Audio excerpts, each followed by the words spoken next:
Security సేవ చేసినప్పుడు signal ఇచ్చేస్తున్న ఒక స్టేషన్ కొన్ని స్థలం కూడా ప్రజలు ఇవ్వలేకుంటుంటే అట్లని అడిగింది.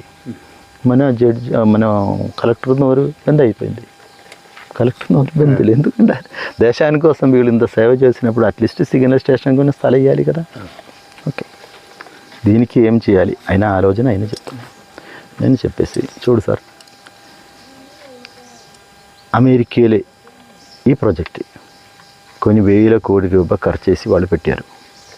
ప్రజలకు ప్రకృతికి సర్వ వినాశనం విధ్వంసం వస్తుందే జరుగుతున్నది తెలిసిన తర్వాత ఆ డబ్బులు లేకపోతే ఈ ఇన్స్టిట్యూషన్ వాళ్ళు తీసేసారు కదా. ప్రజల మీదే ప్రీతి ప్రేమం దయాకరణ ఉన్న ప్రభుత్వం అదే కదా చేస్తున్నది. మన ప్రభుత్వం మన ప్రజల మీద ఎందుకు చూపిస్తలేదు? అడగాలి కదా సార్. తప్పుడు చేయలేదు.